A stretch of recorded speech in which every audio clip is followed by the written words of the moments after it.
নমস্কার বন্ধুরা, ভালোবাসা রান্নাঘরে সবাইকে স্বাগত জানাই।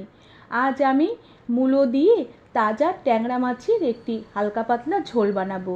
রেসিপিটি তোমাদের ভালো লাগলে একটি লাইক, শেয়ার আর সাবস্ক্রাইব করে দেবার অনুরোধ রইল। প্রথমে আমি এখানে তাজা ট্যাংরা মাছ নিয়েছি। ট্যাংরা মাছ আমি বেশ ভালো করে বেছে ধুয়ে নিয়েছি। এবার মাছে পরিমাণ মতন নুন দিয়ে দিলাম, আর সাথে পরিমাণ মতন হলুদ গুঁড়ো দিয়ে দিলাম, আর সামান্য একটু কাঁচা সর্ষের তেল দিয়ে দিলাম। এবার এই সব কিছু দিয়ে বেশ ভালো করে আমি মেখে নেব। ট্যাংরা মাছ ভাজার সময় ফুটে তেল ছিটকে গায়ে আসতে পারে, তাই এভাবে কাঁচা সর্ষের তেল দিয়ে মাছ ভাজার আগে মাখিয়ে নিলে মাছ ভাজার সময় তেল ফুটে আসার সম্ভাবনা অনেকটাই কমে যায়। আর এই মাছ আমি মুলো দিয়ে রান্না করব। এর জন্য মুলোর ছিলকে ছাড়িয়ে নিয়ে আর একটু সরু সরু আর লম্বা লম্বা করে কেটে নিয়েছি। কেটে জল দিয়ে ধুয়ে জল ঝরিয়ে নিয়েছি। এবার একটি মশলা বানিয়ে নেব মাছের জন্য। এর জন্য একটি বাটিতে সামান্য একটু ধনের গুঁড়ো নিয়ে নিলাম, সাথে সামান্য একটু লঙ্কার গুঁড়ো নিয়ে নিলাম, আর তার সাথে পরিমাণ মতন হলুদ গুঁড়ো নিয়ে নিলাম। এবার সামান্য জল দিয়ে এই মশলাগুলোকে বেশ ভালো করে গুলে নেব। গুলে মশলাগুলোকে কিছুক্ষণের জন্য ভিজতে রেখে দেব। এরপর কড়াতে পরিমাণ মতন তেল গরম করে নিয়ে নুন হলুদ মাখানো ট্যাংরা মাছগুলোকে তেলে দিয়ে দিলাম। এবার মাছের দু পিঠ একটু হালকা লাল করে ভেজে নেব, তবে খুব একটা কড়া করে ভাজবো না। তাজা মাছ ভাজার সময় যদি বেশি কড়া করে ভাজা হয় তাহলে মাছের ঝোলের স্বাদ অনেকটাই কমে যায়।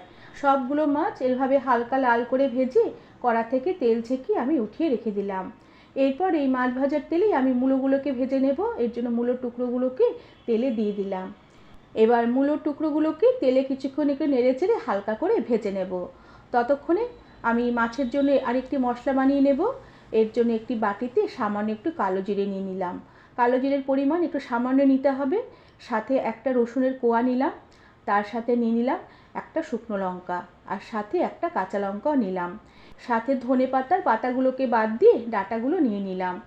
এবার এই মশলাগুলোকে শিলপাটায় মসৃণ করে বেটে আমি এই কড়াতে দিয়ে দিলাম।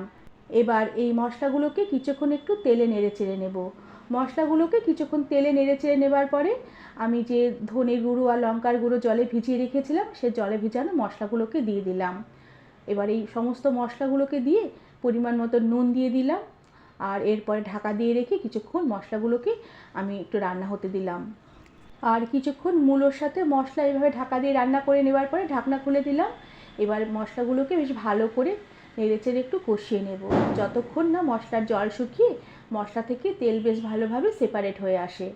মশলা বেশ অনেকক্ষণই কষিয়ে নিয়েছি, মশলা থেকে খুব সুন্দরভাবে তেল সেপারেট হয়ে এসেছে। এবার আমি ঝোলের জন্য পরিমাণ মতন গরম জল দিয়ে দিলাম। জল দিয়ে এবার কিছুক্ষণ একটু নেড়ে চেড়ে নেব, আর এরপরে গ্যাসের আঁচ কমিয়ে দিয়ে ঢাকা দিয়ে রেখে কম আঁচে কিছুক্ষণ ঝোল ফুটতে দেব, যতক্ষণ না ঝোলটা একটু ভালোভাবে ফোটে আর মুলোটাও বেশ সেদ্ধ হয়ে আসে। এইভাবে কিছুক্ষণ ঢেকে রান্না করে নেবার পরে ঢাকনা খুলে দিলাম। ঝোল বেশ অনেকক্ষণই ফুটিয়ে নিয়েছি, আর মুলো বেশ অনেকটাই সেদ্ধ হয়ে এসেছে। এবার আমি ঝোলে ভাজা মাছগুলোকে দিয়ে দেব। ট্যাংরা মাছ ভাজাগুলোকে ঝোলে দিয়ে একটু নেড়ে চেড়ে নিয়ে সাথে কয়েকটা গোটা কাঁচা লঙ্কা দিলাম। লঙ্কা আমি চিড়ে দেইনি, গোটায় দিয়েছি, এতে মাছের ঝোলের স্বাদটা বেশ ভালো হবে। এবার ঢাকা দিয়ে রেখে আবারও বেশ কিছুক্ষণ মাছের ঝোল বেশ ভালো করে ফুটিয়ে নেব। আর কিছুক্ষণ এভাবে মাছের ঝোল ফুটিয়ে নেবার পরে ঢাকনা খুলে দিলাম। ঝোল খুব সুন্দরভাবে ফুটে অনেকটাই ঘন হয়ে এসেছে, আর মাছের ঝোল থেকে খুব সুন্দর একটা গন্ধ বেরোচ্ছে। এবার আমি উপর থেকে তাজা ধনেপাতা কুচি ছড়িয়ে দিলাম, আর গ্যাসের আঁচ বন্ধ করে দিয়ে ঢাকা দিয়ে রেখে কিছুক্ষণের জন্য স্ট্যান্ডিং টাইমে রেখে দেবার পরে সার্ভ করে দেব। বন্ধুরা, আমার আজকের এই মুলো দিয়ে ট্যাংরা মাছের ঝোলের রেসিপিটি তোমাদের কেমন লাগলো আমাকে তোমরা কমেন্ট করে জানাবে, আর ভালো লাগলে একটি সাবস্ক্রাইব করে দেবার অনুরোধ রইল। আজ তাহলে আসি, পরে আবার একটি নতুন রেসিপি নিয়ে দেখা হবে। ধন্যবাদ বন্ধুরা।